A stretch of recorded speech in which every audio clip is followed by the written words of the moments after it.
Hello everyone, today a new patch came out for the finals under the number 1.6.0. The developers made a bunch of changes. Now I will try to tell you about the main changes quickly, clearly and without unnecessary information. Let's go! So, one of the most important things in this patch note is the addition of new mod called Steal the Spotlight. In this mod 12 solo participants play on heavy character. The essence is very similar to the solo banquet mode. You need to get coins and deposit them in the cash out station. Coins can be obtained in two ways, by killing opponents or by opening the vaults. The first one, who deposits $40,000 wins. Also the developers added a couple of things that you can get by playing this mod and completing a few tasks. You can find this mod in the same tab where all the other mods are. By the way, check out what skin everyone is running in. Next, Specializations. The developers completely killed the Recon senses skill.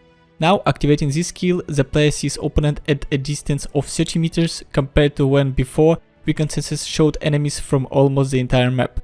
Also, if the player activates this ability and sees any enemy, for the opponent is shown a notification that he was spotted. We can say that the developers killed this active ability and now almost no one will play with it. Next, what I wanted to tell you about is the mesh shield now.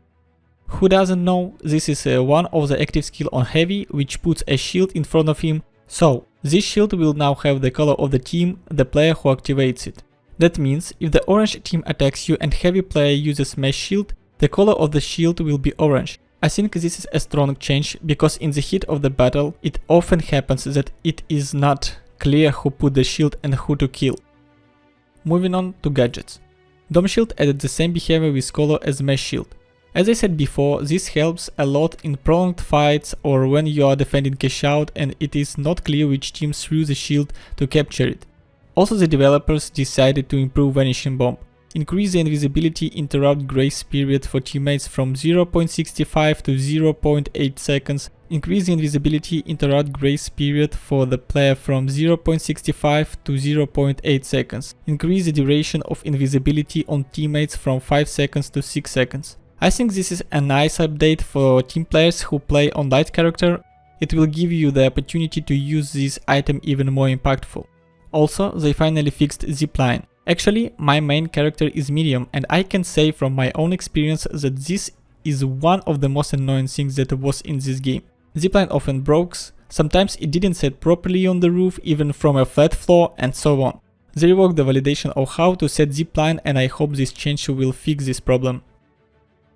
The next in queue are the maps. There are not a few changes here, but to summarize, they are all intended for more comfortable movement around the map and for removing some bugs. But most of all, they touched the Las Vegas map. This is my least favorite map and I am glad they paid attention to the complaints of the players. Next, there are general changes. Here I would like to highlight three things. Now it has become even easier to start playing in ranked tournaments for beginners. The developers have reduced the number of games from 60 to 45 that you need to play to open ranked tournaments.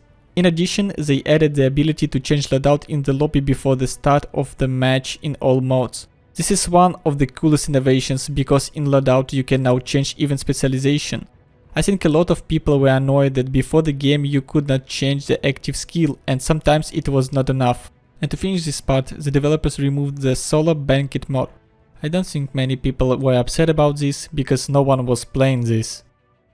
The developers also updated the audio effects. Step sounds is really important in this game, but the sound of running enemies sometimes was not heard at all, and sometimes it was hard to figure out where he was coming from. There was also a little work done with animations. Removed bugs related to LH1 reload and Gugan inspect animations, and updated reload animation when player aiming down sights to add slightly more movement. In career rank added 10 additional levels. Also, of course, new skins were added to the game. Now you can see them on your screen. I like the Dragon Blast set the most. In my opinion, it looks just gorgeous. Most likely you will soon see it in my inventory. And the last thing for today is the UI component of the game. There were a lot of changes. You can read all the list by pressing stop, but I highlighted the two most interesting changes in my opinion. Duration of vault objectives on round start was decreased and added new tournament overview screen to tournament modes. These are the changes that the developers made to the game today. Write in the comments what of these changes you like the most or vice versa, what of the changes you did not like. If you like this video, don't forget to drop the like and subscribe to the channel, and I will wait for you in my next videos. Bye.